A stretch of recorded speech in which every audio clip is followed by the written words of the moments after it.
today's video I am going to talk about the pressure systems of anesthesia machine.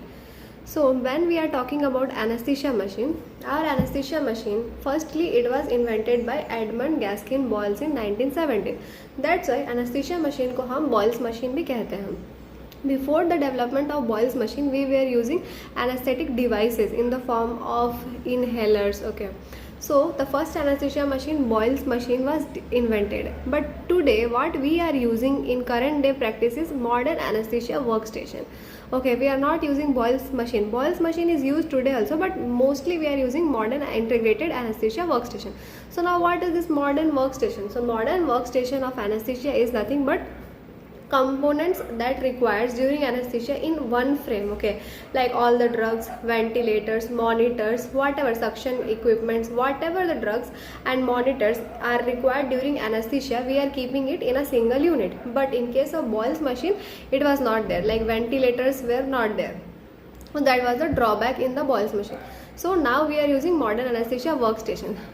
So in today's video I will be telling about the pressure system. So anesthesia machine is divided into three pressure system. Okay, that is high pressure system, intermediate pressure system and low pressure system.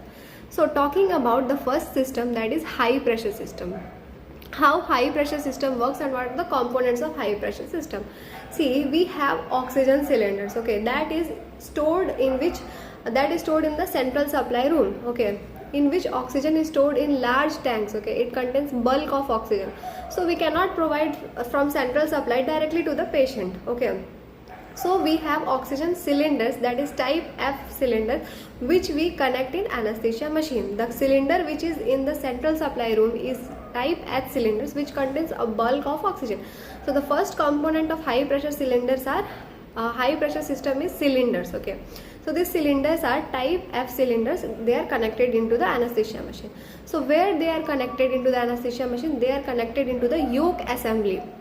Okay, yoke assembly is the place where the cylinders, oxygen cylinder, nitrous oxide, are connected into the anesthesia machine. So these cylinders are of different type, like oxygen cylinder, nitrous oxide cylinder, Entonox cylinders, heliox cylinders, carbon dioxide cylinders. For different gases we have different types of cylinders. They are color coded. For example, if I will tell you, for example, oxygen cylinder, so they have black body with white shoulder. Okay, nitrous oxide, if I will tell, they have blue body. Okay, like then we have another different types of cylinders. Okay, so these cylinders are fitted into type F form in anesthesia machine. This is the first component of high pressure system. Okay, this cylinder stores or holds the pressure of 2000 psi. Okay, so example, we cannot give 2000 psi pressure from oxygen pressure directly to the patient. Okay, the pressure need to be reduced. Okay, so it has a regulator, high pressure regulator. So what is the function of this regulator? This high pressure regulators are the second components. After cylinders we have high pressure regulators.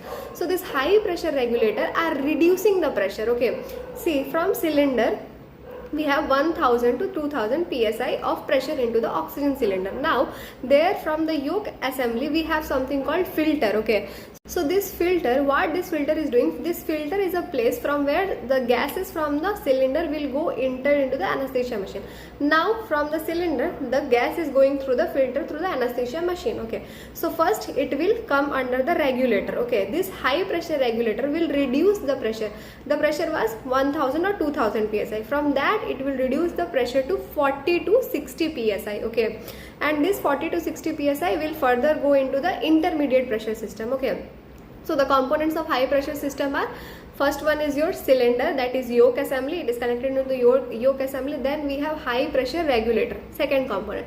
Third component of high pressure system is your oxygen flush. Okay, don't get confused with oxygen flush and oxygen failure alarms. Okay, oxygen flush is considered as the part of high pressure system only. Now I will tell you what is oxygen flush. Okay, so you might have seen in the anesthesia machine there is a button where you have written oxygen. Okay, so if you will press that button, okay, it will provide direct oxygen supply. Okay, So why we are taking oxygen flush in the high pressure system? Okay, so see, oxygen flush main role is during emergency situation. What it does, it when we will emergency situation, suppose machine is off, okay, ventilator is off, how patient will breathe if the patient is in ventilator, the ventilator is off, okay, so patient cannot breathe. So in that situation, if we will press oxygen flush, it will give direct 100% of oxygen to the patient, okay, that is 35 liters per minute it will provide. So in such cases where anesthesia machine is off, switched off, or any mechanical issues happen, so if oxygen flush act as a emergency, okay. So now why we consider oxygen flush in high pressure system? See, all the gases in the anesthesia machine like nitrous oxide, oxygen, okay, it will go through the high pressure system, then intermediate pressure system, then it will go to low pressure system, okay. From 2000 psi in high pressure it got reduced to 40 to 60 psi. Now from 40 to 60 psi in intermediate system it will reduce more, and then it will in low pressure system it will reduce more, and then it is going to the patient, okay. But in case of oxygen flush, the oxygen flush is directly connected to the high pressure system, okay, that is directly connected to the oxygen inlet in the anesthesia machine. It is not going to all the other pressure system, that is your intermediate and low pressure system, okay. It is directly connected to your high pressure system, that is oxygen inlet, okay, because in emergencies we require emergent oxygen, okay. It cannot go pass through the intermediate and low pressure system, vaporizer, flow meter, no, directly it is giving oxygen, okay. That's why it is considered as a part of high pressure system. So this you are clear with the high pressure system, three parts: cylinders, that is yoke assembly, then high pressure regulator valves, then we have oxygen flush, okay. So in next part I will tell about intermediate pressure system and low pressure system. If you have any doubts, please mention in comment section.